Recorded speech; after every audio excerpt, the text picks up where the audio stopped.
Now, the official campaign to leave the EU has breached electoral rules. This is according to draft findings from the Electoral Commission.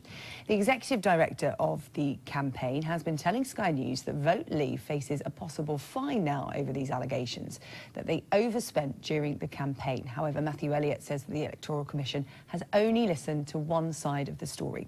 Here's our senior political correspondent, Jason Farrell. Do you think we can do it? Yeah. I think we can do it. It was the campaign that caused a political earthquake. But did Vote Leave cheat? The draft findings of an Electoral Commission investigation are that they did. That's what the chief executive of Vote Leave has told Sky News. Their initial conclusions are that they suggest that we've overspent. That basically a donation that we made to another group during the course of the campaign was incorrect. We shouldn't have made that donation. What they haven't done since March is to actually invite us in for interview to give our side of the story. And we've offered to go in for interview. And I think it's a huge breach of natural justice. They haven't wanted to listen to our opinions and our story.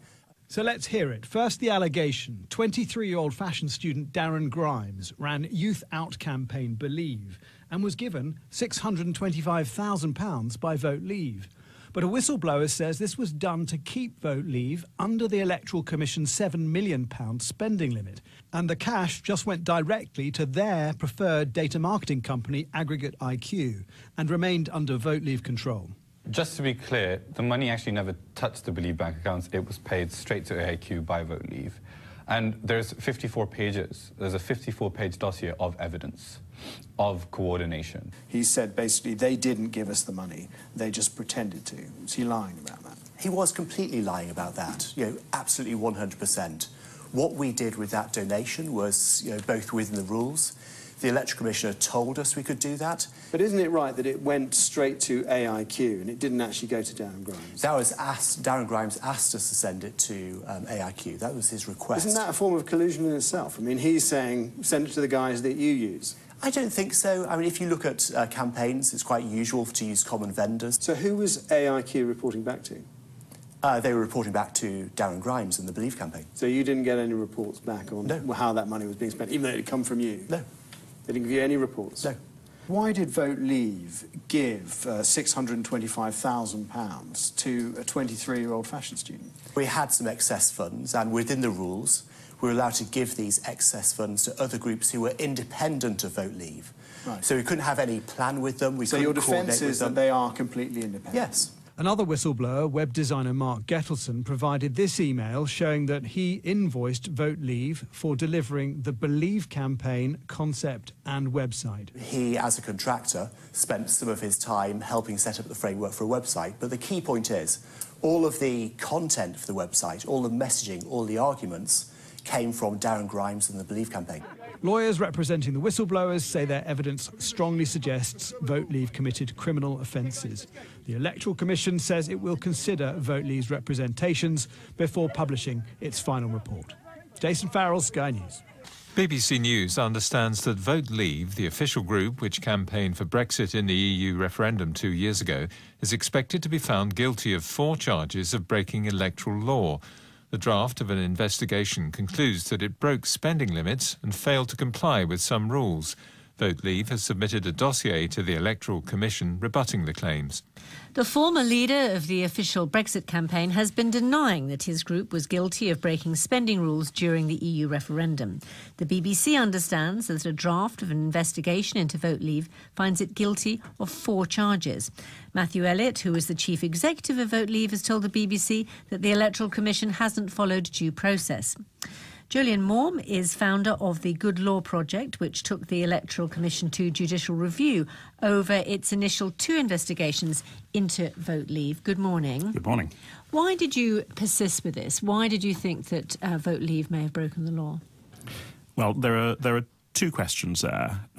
Why did I persist with it? I mean, it's incredibly important that our parliamentarians understand whether there is a proper democratic mandate for the decision to leave. If you look at what the Venice Convention, to which we're a signatory, says, it says that if the spending cap is exceeded in a referendum by a significant amount, the vote must be annulled. There are similar statements from members of our own judiciary, We know that Parliament thinks that spending influences outcomes, and that's why it caps spending. We know that donors think spending matters, that's why they donate. We know that campaigns think it matters, and that's why Vote Leave boasted in February 2016 of having found a loophole that enabled it to spend as much as it wanted to win the referendum. So if these charges do stand, and there's the prospect of legal action, but if they do stand, you think there's a real prospect of the referendum having to be run again?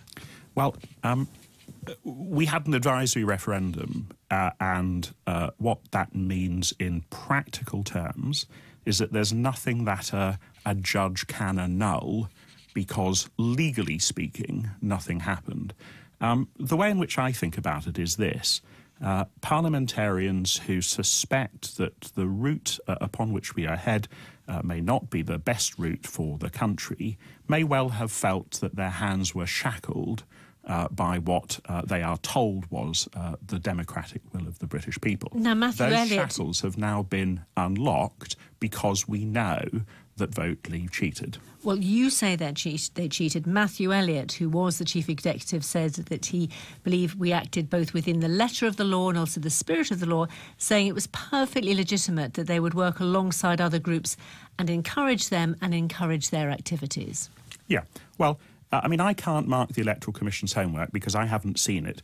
Matthew Elliott plainly doesn't like it, but he wouldn't like it because they've decided that his organisation broke the law. But if you look at the extrinsic facts, if you look at the objectively verifiable facts, what you can see is this. You can see that the Electoral Commission carried out initially a very, very poor investigation into Vote Leave spending. And it wrongly, it now accepts, cleared Vote Leave. It only reopened that investigation when I initiated judicial review proceedings. Well, we can also see that the Electoral Commission and Vote Leave stood together on the same side in a judicial review hearing that occurred only weeks ago. We'll have to leave it there. We should stress this isn't the end of the process, and the Electoral Commission says it's going to give due consideration to the representatives made to the Commission, including those made by other campaigners under investigation. Then they'll publish a thorough and detailed closing report. Thank you.